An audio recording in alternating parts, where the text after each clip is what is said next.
to King Pair Podcast. My name is Ghostly, and today I'm joined by LBK. How are you doing today, LBK? Thank you, and how are you doing? I'm good, thank you. It's great to be back. It's been a while. I've enjoyed my break, and now I'm back, and hopefully be able to be on here more often. So today's episode is just going to be a discussion on the Pakistani red balls winter. Started with the England tour, those three tests, and then New Zealand toured for two tests later on. There's quite a bit to talk about, so let's just get into it. The tour started on the 1st of December, the first test at Rawalpindi, and we basically knew from that first day, the first session even, that this test or this series wasn't going to be very fun. Um, England batted first, and the pitch instantly looked to be one of the classic Pakistani highways that had become rather predominant under Ramiz Raja's tenure as chairman, which actually ended during the series. There's some drama cup points up for grabs during that whole debacle. But focusing on the cricket itself, Crawley, Duckett, Pope, and Brooke all scored centuries in England's first inning. The Pakistani bowling, again without Shaheen, looked rather dull. Naseem Shah and Haris Rauf were both sort of bright spots. Haris Rauf was selected on the back of only a handful of first-class matches. I'm not sure why he was even taken, but he got himself injured. Naseem Shah, I believe he picked up a niggle at some point too. Muhammad Ali got two wickets on in his debut inning. Um, he didn't look that impressive to me. As someone on Reddit said, he looks like a Walmart version of Muhammad Abbas, who isn't selected for home series for whatever reason. So, LBK, what did you think of that England onslaught at the start of the first test? And how do you think Pakistan could have improved their bowling? Okay, so first of all, let me take you back a little bit to the Qaid-e-Azam Trophy, actually. And I think the signals were right there from the beginning because if you focus on the results there, in the Qaid-e-Azam Trophy itself, then you'll see that out of the 9 games that were played at Rawalpindi, 5 were draw, right? And there were 4 games that had results. Now, out of those 4 games, two were those that were won by 10 wickets. So you get basically understand that it was nothing but collapse that brought upon that result. Yeah, And I mean, when the whole flat pitches of talk about how the domestic pitches are much better and how this was an kind of an anomaly and this is not how the pitches usually are. But the domestic is actually telling a completely different story because Qaid-e-Azam Trophy had 31 games. As I told, 9 of them were played in Rawalpindi, and there were a lot of draws. There were only 11 games, including the final, that had results. And teams like Central Punjab and Southern Punjab did not even have a single. I think they did not win any game out of 10 each. There were a combined 17 draws between them, with two defeats and no results. So coming back to Rawalpindi, and it has kind of become. yeah, I'm a supporter of Ramiz Raja in general, but his approach to the red ball game is definitely completely indefensible. Pakistan, even in that Australia series, they came in with a defeatist mindset. It looked like they were trying to not lose. It's hard enough to go into a test trying to win and then actually win. But if you go in with your objective being to not lose, then a draw becomes hard and winning sort of just goes out of the question when you come in with that mindset. And it was evident by the tactics the Pakistani bowling started to use. I remember at some point they tried to repeat that negative line bowling tactic that they did in Australia, where they bowled like 3 hours of just leg side draws, and it was one of the most dreadful viewing experiences for a test match I've ever seen. And Tests are my favorite format, but when you start chucking it down like sod on purpose, then that's when it becomes a, a bit obnoxious and just really disappointing to see as a fan. I do enjoy how England counter that though. I believe it was to Harry Brook where they tried to employ that negative line tactic, and it was Zahid Mahmood the bowler, and then Harry Brook just tonked a reverse sweep six, so that ended that tactic pretty quickly at that point. But yeah, as you said, just in general, the team selection wasn't a winning selection. Obviously, Shaheen isn't there. That's a big blow to the bowling attack. But we definitely have better in our circuit than Mohammad Ali. I take Abbas over him. I know he's not played in Pakistan. He's like usually taking it to England, but I would rather have seen him. I would rather have seen Hassan Ali there. Was this the test match where we only even got a result because Ben Stokes declared? Was that this one? Yep, he declared on, I think in the second session of day four, back when they had like 343 Yeah, in the lead, and he declared even, I think they were five down back then. So the result was more force than anything. Seven yeah. down actually. Enough talking about Pakistan. Let's because this series was carried by England. They were phenomenal in basically all aspects of the game. Their batting was incredible. Puckett and Harry Brook, they showed out in the red ball format. I know they're mostly seen as white ball players, but they were very good. Harry Brook, especially, I remember him scoring a century for the Lahore Runners, and I said there that I would like England to play him in every format because I think he'd be great, and he's proving that And that now. that makes a lot of sense as well. I mean, if you look at the team that England played, both, remember the T20Is as well in Pakistan. I Yeah, think that there's a 7 game lot of, series. yep. There's a lot of guys that play PSL that were part of these both series, because obviously we've seen Alex Hales who played in the T20 series, Yep. but even here you obviously have Harry Brook. There's, I think, Will Jacks also plays Will in Jacks, the yeah. PSL. And I think Yep. Ben Duckett was with Puerta, Uh, but I'm not entirely sure. I think he may have been there. Not sure. I remember him being part of Islamabad or something.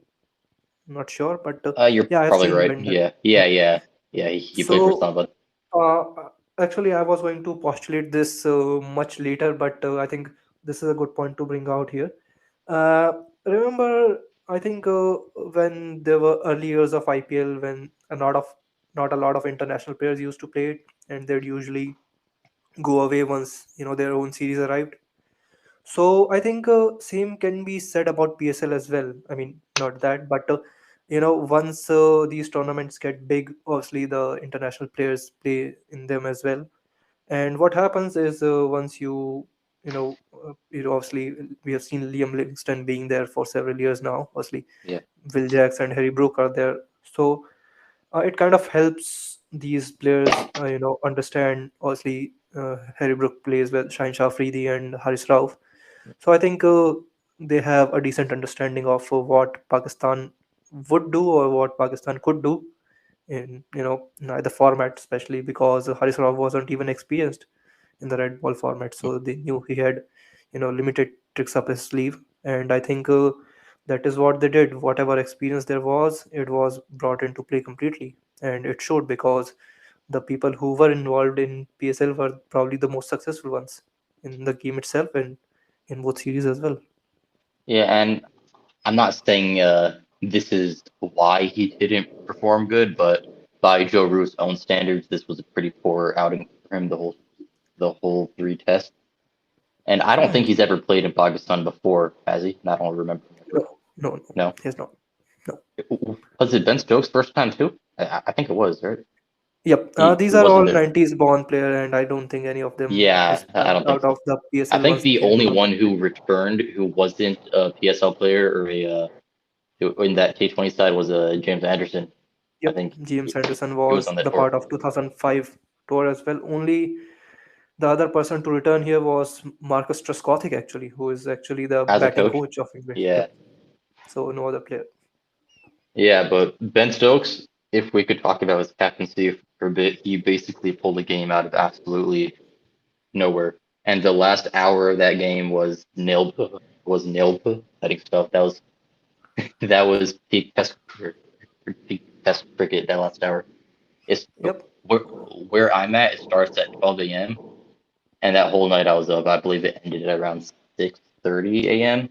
Yeah, it was. So yeah, hats off to Ben Stokes. His captaincy was incredible. His bowling changes, his fielding, basically full marks in every aspect for him. He did very Actually, well. now that you have brought upon Ben Stokes' captaincy, I think we can talk about the general approach itself. I mean, obviously, it is Ben Stokes who kind of exudes that aggressive approach through his batting, bowling, or even fielding.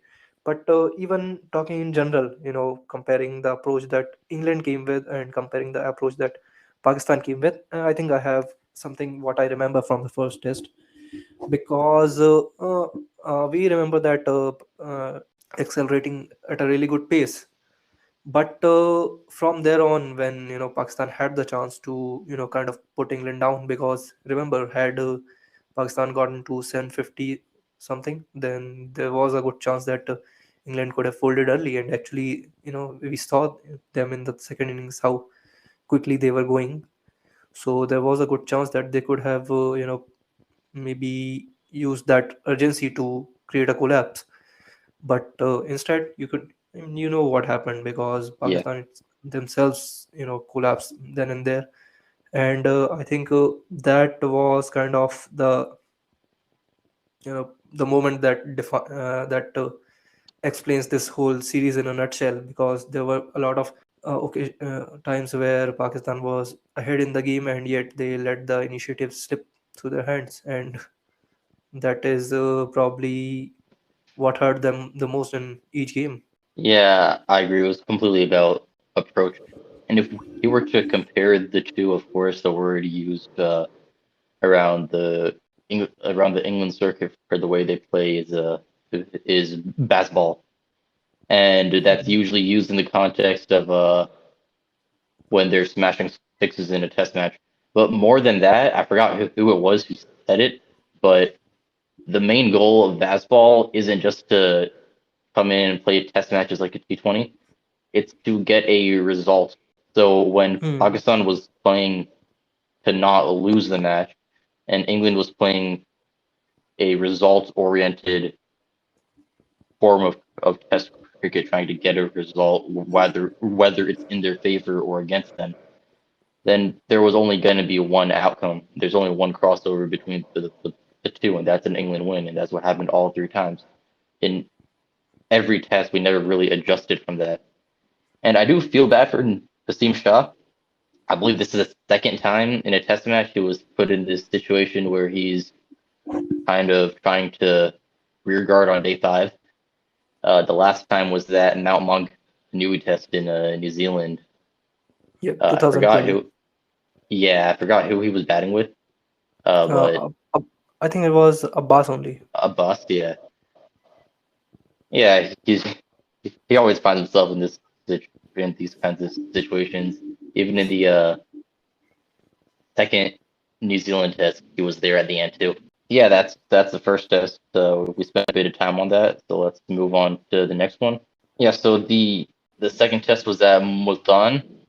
Immediately, this pitch looked a lot better than the first one. There was some turn that was going on, and obviously, when the ball does absolutely anything, even a .2 deviation off the pitch, Zach Crawley goes cheaply, and that's what happened. Pakistan here, and this was definitely fought for the full series. They found Abrara, and they 7 wickets in his first inning, and I think the highlight of that was when he bowled Ben Stokes and the absolute surprised Pikachu face look on Ben Stokes' face when he looked back at his stump. That was great. But yeah, this game England was folded for 281 in the first inning. The standout performers were Duckett and Pope, who both scored 60s. and then Mark Wood with a 36 towards the end. Abroad and Zahid combined for taking all 10, showing that it was a spinner's pitch. And Pakistan replied. They got off to a pretty bad start. They lost their two openers pretty cheaply. Babar Azam and Solj Shakil, they both scored 50s, trying to get.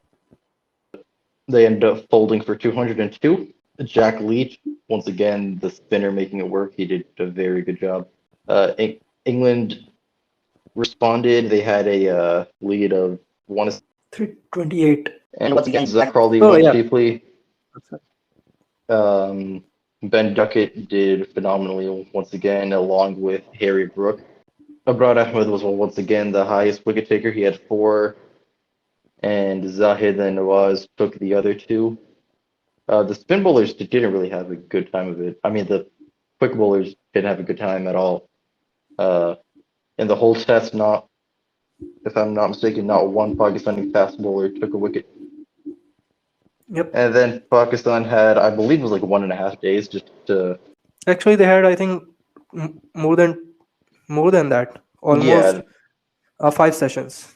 yeah, and yeah, to put on the lead. And Pakistan, as Pakistan does, could not do it. They fell painfully short. This was a test where Saud Shakil, he was just shy of a century. He was really carrying the team basically on his back. Mohammad Rizwan opened because Imam al Haq was having some health issue. Imam came down the order and provided some support, as did Muhammad Fawaz. But the big point of contention that happened was that caught behind dismissal on Saud Shakir when he was on 94. I want to say that that's what lost us the match. Of course, the umpiring isn't in anyone's hands except for the umpires, but uh, LBK, what's your opinion on that catch? Do you think it was a clean catch? I think it was one of those situations where TV umpire did not have enough angles to make sure what it was, and honestly, as everyone said, that there was just one angle, and that was front because it was almost, if I remember correctly, the ball was almost dying on the keeper, and his hands were kind of pointing towards the ground. And the thing was, the ball almost reached his gloves when, possibly the worst timing, that the keeper's gloves were touching the ground, and that is exactly when the ball entered his gloves. So basically, it was touching the ground itself, and then there was basically his gloves just folded on the ground. So there were you can basically call it an illusion of uh, illusion of kind of making it look like the fingers are underneath the ball, when actually it is just that the fingers are just folded. They are just touching the ground, and thus they got folded because obviously the impact made the fingers fold, and which is something that umpires umpire took into account when obviously it is kind of a situation where whoever gets wronged would feel that they were hard done by. But then again, that is that because uh, I feel like there's an argument for both. Although Pakistan had a very strong, uh, you know, you can say a much stronger or much better argument in the case, as we have seen, because as I said, the ball actually was touching the ground, and the fingers were not necessarily underneath it. It was just an illusion of fingers being underneath the ball due to them being folded. And seems like umpire kind of went with the gut feeling rather than actual evidence, and seems like Pakistan were hard done by that. Yeah, I agree with pretty much everything you said. But at the end of the day, it's part of the game. These things happened. It happened at a bad time, but there's nothing much you can do about it. And I remember Abrar Ahmed coming in at the end and playing some basketball of his own. He struck out 140, scored 17, trying to take us home. But yeah, they fell short by 20, was it 26 runs? Yeah. So, Yep, 26. And there and was one more thing in that, as you talked about Abrar Ahmed down the order. I think in that game at the end when Aga Salman was batting with Zahid Mahmood and Muhammad Ali, I felt like he was trusting the tailenders a little too much, especially against Mark Wood, who obviously he was the probably the only pacer to look that good in that game itself because it was mostly a spinner's game, as we have talked about. James Anderson, obviously, he's always good, but then again, he's an anomaly. And it felt like he shouldn't have done what he did, especially with Zahid Mahmood and Mohammad Ali, because at least Abrar Ahmed was, you know, looking to play his shots, and he was on the crease when it was 7 down. So there was still, there was still something in the shed for him to, feel assured about. And ultimately I think that was one of mm, the smaller things that happened that Pakistan might be thinking about how if obviously because Aga Salman had gotten quite a few runs in the end. I think he looked like he was getting his shots of the middle and looked like if he could farm the strike he could have even won it for Pakistan, but not to be, as I said. it was quite a heartbreaking loss because compared to the first test, I don't think they actually did that badly. Uh, yeah, this was just generally a good game. We had two of the three tests were very good. The second one more so because of the game itself. The first one was basically revived from the dead by Ben Stokes. So going on to the third test, and by the way, at this point, England had clinched the series. This was their first series win in Pakistan since Karachi in the Dark in 2000, right? I think that was the last time they Yep, won. 2000s. Yep. Yeah, that was Nasser Hussain there, and he was in the box talking about it as well. The last test, dead rubber. I think Pakistan was also basically eliminated from the World Test Championship at this point. There was Yeah, they were some mathematically eliminated. possible This way to, was yeah. So third test, Karachi. First off, to just like address the famous question, where is the crowd? And the answer to that is they are not there. Basically, what I've heard and what from what I've seen myself when I've gone, uh, the path to actually get to the stadium is a mess. It's not easy to get to at all, and that's evidenced by even the PSL crowds there are lacking. People are just watching at home. Um, when they hold PSL games at Pindi, Multan, in Lahore, so it's a packed house basically every time. But in Karachi, it's no one wants to come. No one wants to deal with it. I think the only way you could get tickets for the Karachi test, the only way you could get tickets was through like one vendor, and then you had to bring it in person, and you go through kilometers of security checks. So yeah, that's why there was no crowd. No one wanted to put up with that on a weekday. And I've also heard, I'm not sure 100%, but some people on Reddit were saying that they also dug up the road leading to the stadium, which led to a detour path, which once again no one wanted to take. So that is why Karachi doesn't get crowds. It's not because of the lack of interest in the sport. People are definitely watching and following. Test cricket is not dying in Pakistan. You don't have to be too concerned about that. Um, it's just that this specific venue was just hard to access. They are building a new one. I think it's called the Rafi Stadium in Town. And I'm excited for that one to be fully functional. It looks great. But back to the actual test match. Pakistan batted first. Shan Masood came in at the top with Abdullah Shafiq. The top order, Abdullah got out pretty quickly. Shan had 30, Azhar 45. I believe this was his farewell match, his final test match for Pakistan. He retired on 99 completed matches. 99 or 98, I can't remember which one exactly. 98, I think. 97. 97. 97. Yep. very close to 100, but I think it was time to hang it up too. He's been drug around for a while. Uh, I appreciate his services to Pakistani cricket. He's one of our better test batsmen of all time. He had 45 in his first inning in his final test. Babar Azam 78, and he got run out in a very Pakistan fashion. Agha Salman had 56. The rest didn't really score anything of note. Noman Chacha had 20 down the order. Jack Leach and Rehan Ahmed, I believe 18 years old on debut for England, youngest debutant for England in like 100 years or something crazy like that. He took 2 wickets. Pakistan was bowled out for 304. England replied with 354. Once again, the ball moved more than zero point 0.2 inches. Zach Crawley went cheaply, LB in the first over by Broad. Duckett 26, Pope 51, and Joe Root went for a duck. Noman Ali got him first ball. I guess I just rate Joe Root too high. He exudes the Fab Four vibes.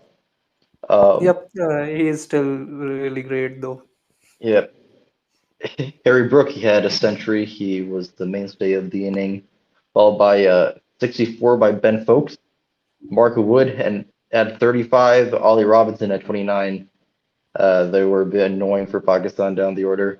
Abrar had 4, Noman had 4, and Wasim Wazir had 1. It was mostly spinners bowling. Fahim Ashraf, he was there as a specialist batsman, I guess, because in that first inning, he only bowled 1 over and only gave 2 runs too. Wasim Wazir bowled 15 overs. Abrar had 34 and Oman had 30, so they were bowled into the ground. Pakistan responded by having a top order collapse. Shafiq 26, Sean Masood 24, and Azhar Ali joins the great Sir Don Bradman as a batsman who has been dismissed as a duck on his farewell test. Babar Azam 54, Saud Shakir 53, and Pakistan came off with a lead 160, 167. 67, right? And England chased that with absolute ease. Crawley 41, Duckett 82, Rehan Ahmed was there as a night watchman. He had 10. Then Ben Stokes 35. I believe he was the man who finished it in hitting fashion. But Yep, he also lost his bat once, but that was right, not big. yeah, he swung in his bat flying back to yeah, to back by the boundary line. Yep.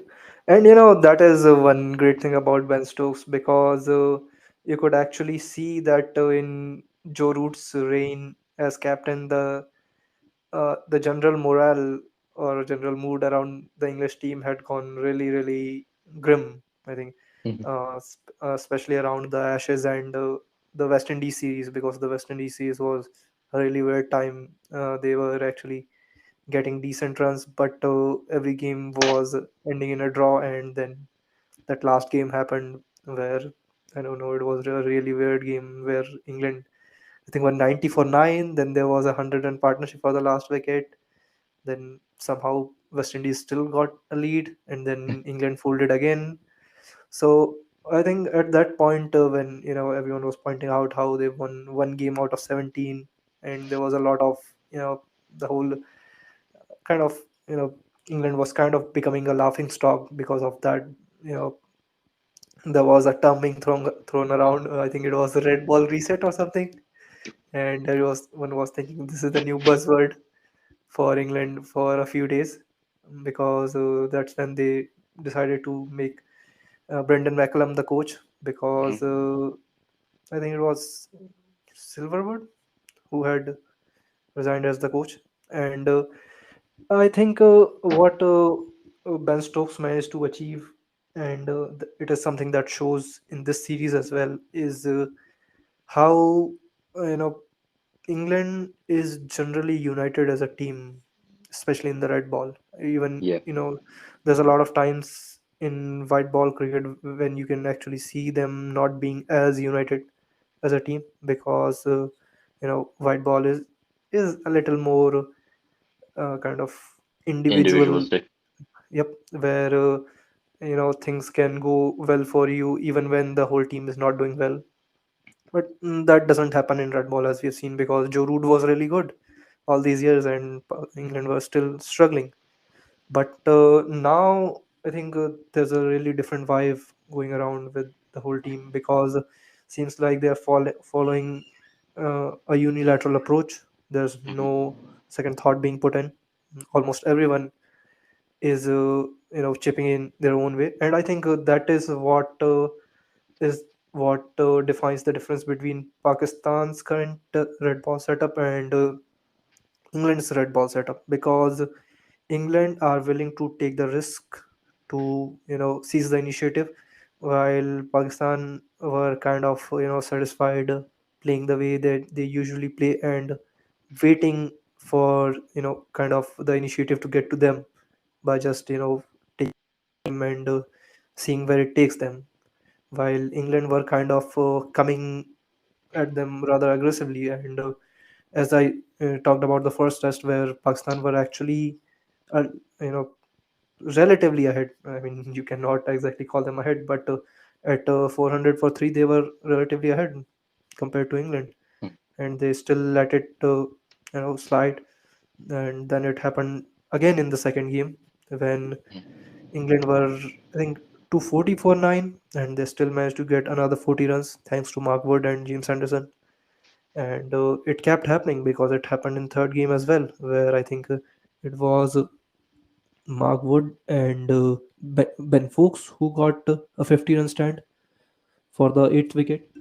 So that is where I think the difference between any other team and probably this England team or even the Pakistan team comes up, because England were willing to take the risk and get ahead in the game. They were not they were not going to die thinking, and they kind of achieved what they wanted to achieve.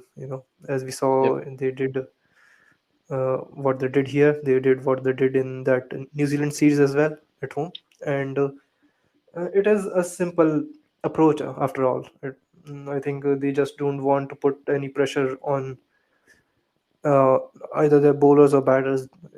Even when things are not going well for them, and it shows because every time things were in Pakistan's favor, England were actually trying harder. While when Yeah. things were not in Pakistan's favor, Pakistan kind of seemed down or happy to resort to relatively more defensive tactics than compared to say Yeah. England, where Yeah. and remember the second test, in the second test. Fourth innings when Pakistan came into bat, I think Rizwan and Abdullah Shafiq opened the batting, and I think they were both going really well at one point. I think they got what Hmm. 65 as an opening pair, and I think they went to lunch at around 40 or 45, and it was looking like they were pretty comfortable. I think they were a peel or two, but both. I think Rizwan was given, but it was a clear edge in his case, and looked like Pakistan were really comfortable there.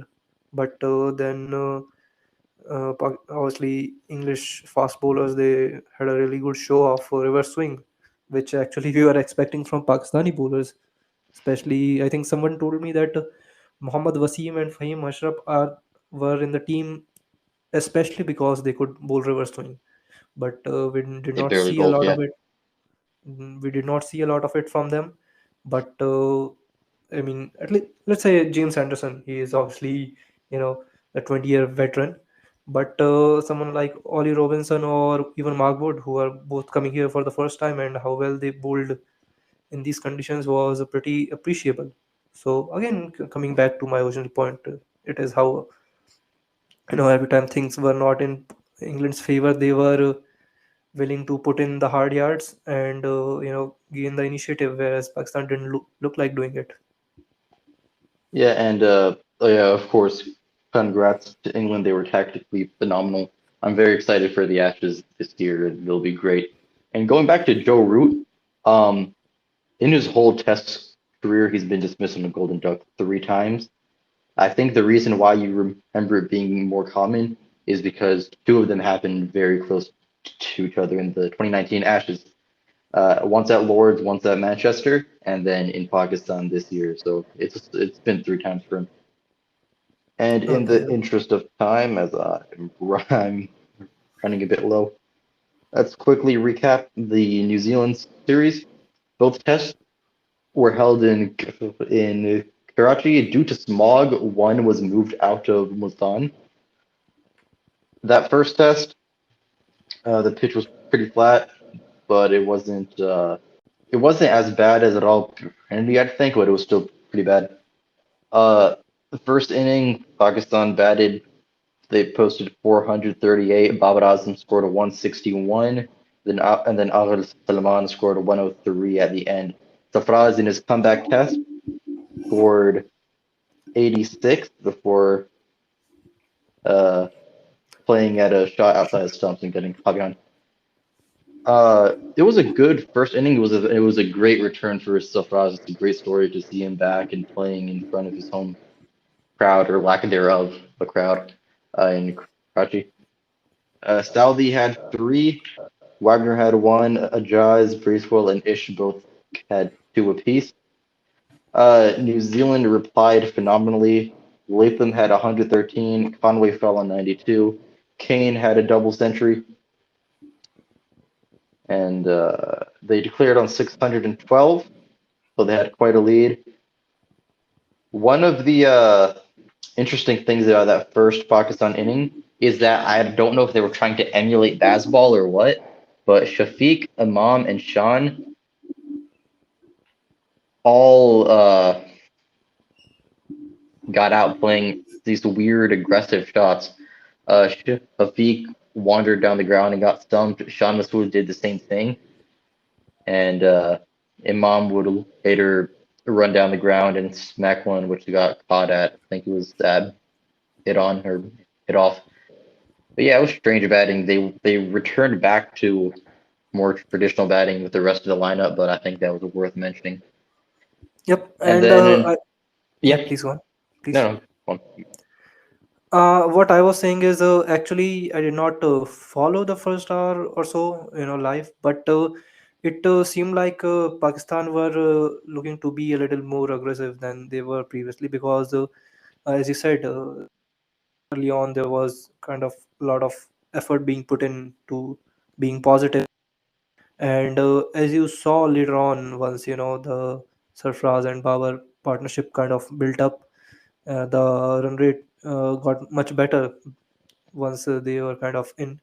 So you could obviously, I mean, obviously agree with the point that there was attempts being put into, being much more positive than they were against England, obviously, because England had caught them napping every time they were kind of being defensive, while New Zealand were probably not as aggressive as England were, and Pakistan duly took advantage of that later in the day. Later on, when Pakistan came up to bat again, once again, as you were talking about, they tried to play positively, but it wasn't really working for them. As Abdullah Shafiq got out once again, although he did play slowly, but at some point he once again wandered down the track and hit it straight up.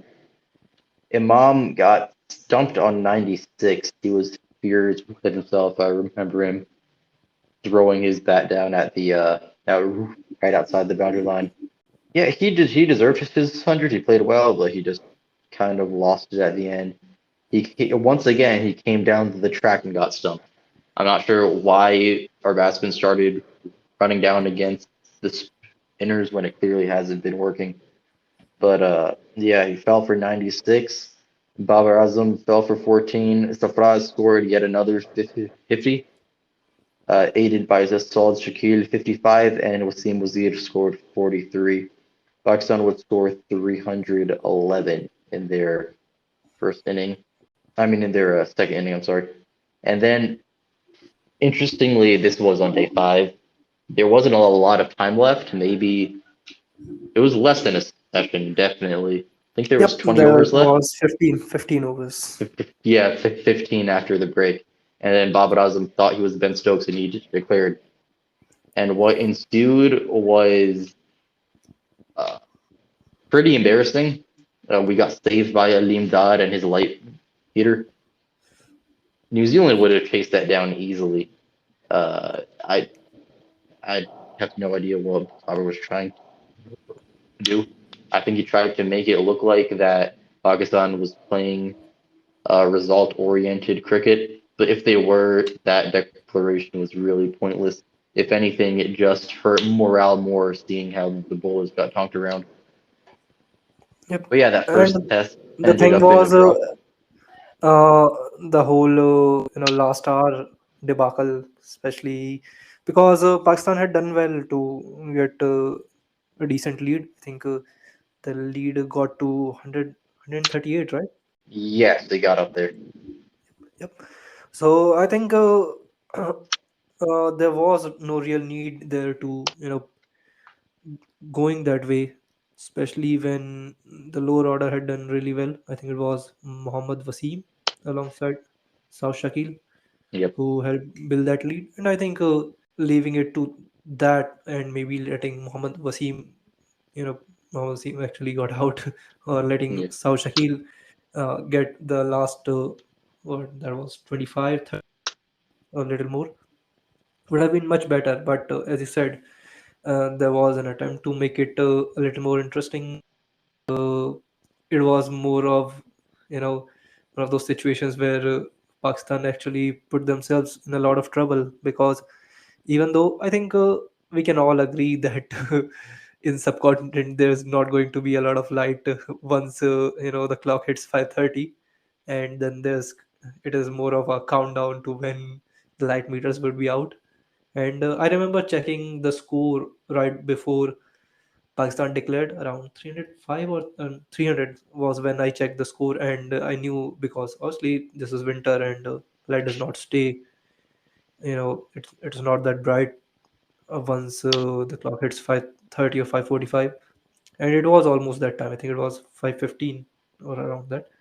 And I obviously had no hopes for Pakistan to declare. It was simply that they could play it out until New Zealand just called it quits. But they did what they did, which seemingly wasn't very positive, unless they were trying to make it like a mini T20 of sorts, where obviously 15 overs 138 could have been fun if it was uh, done half an hour ago. But in the given time when we knew it would fade out really quickly, because let's everyone knew that 15 overs won't be bowled, because that's not how long the light stays in Yeah, the they evening. did good to at least make the last hour interesting of a drawn test. So quickly Yeah. moving on to the second test. Uh, it was also in Karachi. New Zealand batted first. Tom Latham had 71. Conway had a century, 122. Kane had 36 and Nichols 26. Tom Blundell had 51, and New Zealand put up 449. Mir Hamza played in this game, and Naseem Shah was the standout. He had three wickets. Abrar Ahmed had four as well, continuing his fine form. Al Salman also had three. Hassan Ali is returning in the squad as well.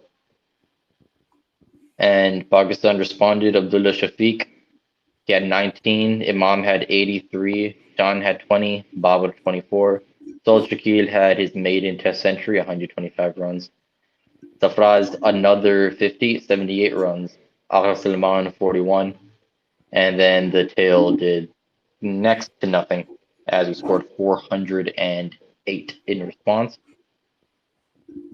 New Zealand, they came out to bat again. Latham 62, Conway Golden Duck to Mir Hamza bowled him. Kane had 41, Blundell had 74, and Bracewell scored 74 as New Zealand scored 277. It's worth noting I skipped over in their first inning somehow that partnership between Matt Henry and Adas Patel. was phenomenal. I believe it was in the top 25 highest last wicket partnerships of all time. Henry had 68, Ajaz had 35. It was frustrating as a Pakistan fan seeing them just bad and bad, but it was great at the same time. They really propelled New Zealand forward. They added 100 extra runs to the total, and then eventually got out after the lunch break. There's one more thing about that partnership. I think it was 27th highest in. 27th? Oh, yeah, I think that is for all the first class games. I think, not sure Wow, actually. There's been like a 300 run stand or something in good uh, lord. Sheffield Shield, but let's not get there. Yeah, But yeah, I think when we look at that third innings from New Zealand, then that partnership becomes a little more important, because I think we saw how, you know, New Zealand were susceptible to collapses because they collapsed in the first innings as well, and it was that partnership itself that kind of propelled them to a really good score. Then Pakistan collapsed, but not the point. And seemed like had that partnership not been there, this was probably Pakistan's game to win. Because had let's assume, even if that partnership was relatively smaller, then Pakistan could have gained somewhat of a lead, and they could have easily, put the pressure back on New Zealand in the third innings, even yeah. I though. believe when Pakistan was batting at the very end, we only needed like 16 runs to win. Um, Yep. they were chasing 319, and as you said, the top order collapsed. The night watchman went for a duck too. Shan Masood had 35, Babar had 27, Safraz Safraz Ahmed. I've been a Safraz lobbyist for a few years now, and seeing him come back in the form that he did, he batted four times, three fifties, and one century. Absolutely phenomenal, and so much to him. It was great to see him score that century at home. Saud Shakil 32, Agha Salman 30, and at this point it was the final wicket. New Zealand needed one wicket to win. Pakistan, they were, I believe they were at the time the eighth wicket fell. I think we needed like 20 odd runs to win, or in the low. 29, I think. Okay, yeah, 29. Hasim Shah and Abrar Ahmed, they were initially told to play defensively, try to go for the draw, and then Nasim realized that hey, a win is possible here. So he would say later that him and Abrar had the tactic that if Abrar is ever facing in the offie, then just defend or try to take a run. And because Abrar is a leggy himself, let him attack Ish and then let Nasim attack the offie. And that tactic was working for as long as they were allowed to stay out there. Nasim was striking at 136. He hit two fours and a six. And once again, Nasim Shah finding himself in this situation at the death of a test match. Him out there with the bat. He's one of the most valuable red ball players in the country. And like with the bat in test matches, I've been nothing but impressed by him. He hasn't scored big runs, but I remember when he came out to bat for the first time on debut. It was against Australia, and his for the first ball he faced was Mitch Stark on the hat trick. So just from there until now, his batting in test matches isn't talked about. Once again, he doesn't score, but he hangs around. I love seeing him bat at the death. Yep. And I And think it is worth noting that Naseem Shah is probably the only. I mean, I don't necessarily mean it as trying to bring anyone else other than Naseem Shah down, but I think if you were to put someone from Pakistan in England team or Australian team right now, I think it would be Naseem Shah, due to the attitude itself. yeah, he definitely comes in with the right mindset. If it were some of the other batsmen on our team in that situation, I don't think they even would have thought to have gone for the way Naseem and Abroad did. And those are the two young players on the team, so it's good to see them have that aggressive mindset from the start. And I hope that fosters But yeah, eventually the match was called off. It was a draw, and the series was drawn as well, 0-0. So Pakistan ended their five-game test home winter with is no wins. They have a lot to think about going forward. They have to change their approach entirely, and we have time to think about it. We don't play another home test until next year. I believe the West Indies are coming in February 24. Yep. And until then, we just have to focus on white ball for now. That's what Ramiz Raja has been doing, obviously at the expense of red ball. I hope the current Hajam Sethi-led regime could balance it a bit more. But right now, they're just focused on ODIs. That's what matters. The big World Cup coming up in October. Yeah, I think And now that Sarfraz Ahmad is in, I think the team would be much more aggressive from now on. yeah, Safraz, I love Rizwan, and I think he's definitely the better keeper. I wouldn't mind them both being in the team at the same time.